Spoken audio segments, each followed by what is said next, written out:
Sometimes the best places to explore are in our own backyards, especially when it comes to the diverse culture in Louisville. And we know one person who uncovers those hole-in-the-wall places.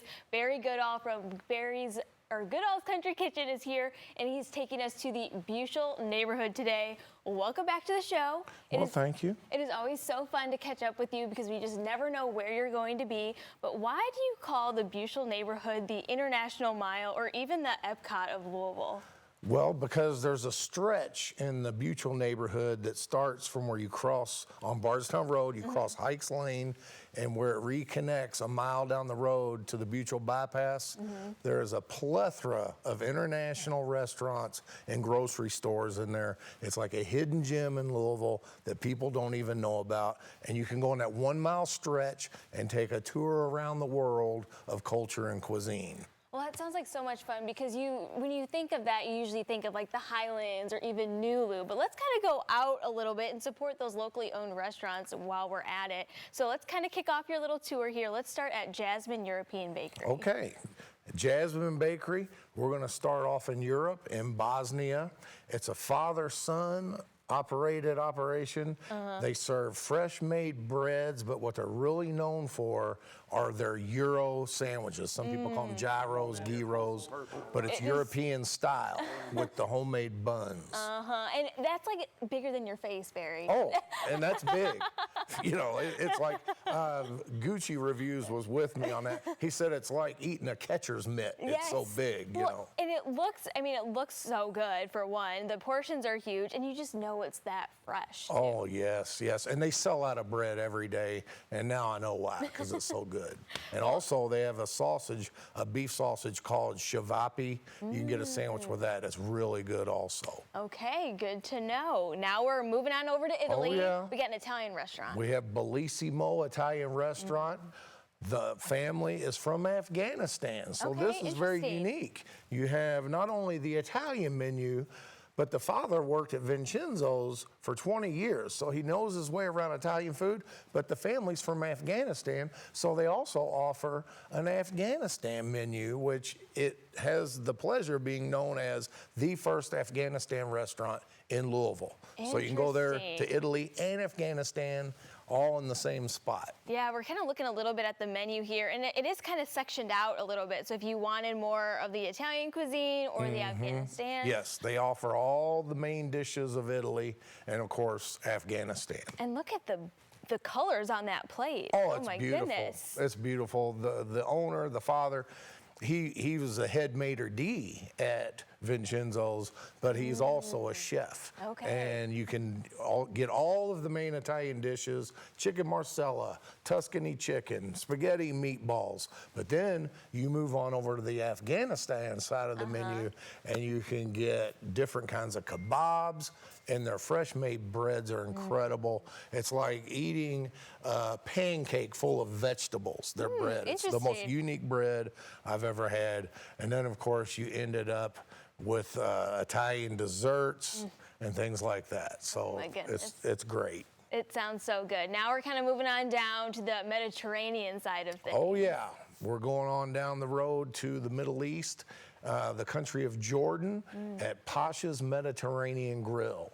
It's a Jordanian family, and they serve all your main Mediterranean dishes, but they specialize in charcoal chicken, and they have the best baba ganoush I've ever had before, which if you don't know what baba ganoush is. I was going to say, it's fun to say. It just rolls off baba ganoush. Yes. But it's pureed eggplant. You know how a lot of people like hummus, but the baba ganoush is similar. It's the eggplant pureed and with olive oil.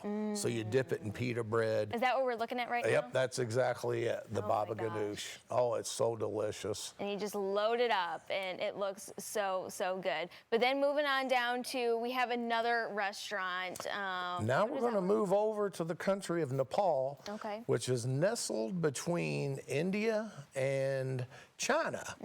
And it's called Catmandu Kitchen, which Kathmandu is the capital of Nepal. And you just visualize yourself when you're in there like you're at the base of Mount Everest and you're about ready to go on an expedition and you're at a cafe ready to get your pre-game meal on, and they have all of the delicacies that you would get in northern China, or I'm sorry, southern China and northern India. It's kind of like a combination of both. Yeah. And one of my favorite things they had there was aloo gobi, which is a vegan dish, believe it or not. I love vegan, but it's cauliflower and potato in a very spicy dish. I was Aloo gonna gobi. say, like, that area has a lot of spice. Yeah, it's so an Indian It looks so good. Indian influenced dish there, and they also have some great Chinese dumplings and different kinds of yogurt drinks and everything. And it's decorated. You see like the Mount Everest in the background. You really get that, you know, Mount Everest Tibetan type feel. Very authentic for sure. We got 2 more restaurants, so which one's is coming up next? Okay, now we're going to move on over to the west coast of Africa at the country of Senegal at Mashala African Restaurant. Ooh, Okay. West African food happens to be some of my favorite foods because it's spicy. And they're also known for their rice. It's like their national dish called shafa rice, which is specially prepared in spices and a tomato base when they prepare it. They also are known for having like curried goat, oxtail, very similar to Caribbean food, which of course Caribbean food is derived from its ancestry of Africa. So very similar. And they also have great peri-peri chicken, which is a spiced chicken. Peri chicken. It's but I've never it's had it. similar to jerk chicken, Okay. but it's got different spicier spices in the Okay. peri-peri chicken. Sounds amazing. They also have a authentic African boutique at the same location. I did see some clips of that, yeah. Right, they make handmade African dresses, hats, things like that. So check that out while you're there. Absolutely. And the last stop on our little tour of Louisville is Eden and, is it Kissy? It's Eden and Kissy. Okay. Caribbean, or Eden and Kissy AfroCaribbean Cuisine. Okay, and they call it Afro-Caribbean because it's a mother-son ran operation. The mother is from the Ivory Coast of Africa. She also moved to France, and the son was raised in Jamaica. So that's why you get the Afro-Caribbean cuisine, and it's my absolute favorite Caribbean restaurant in Louisville, known for their peri-peri wings, which are spicy, the jerk chicken. They have different kinds of rice and pea dishes, curry goat, and what I really like about it is their homemade sauces that they make. They have this habanero sauce that's absolutely terrific, and you can go there and purchase it. They actually bottle it and sell it there in their retail section at the restaurant. But the owner, Miss Kissy, is just as nice as she can be, and the son, David, they just work hand in hand like a tandem.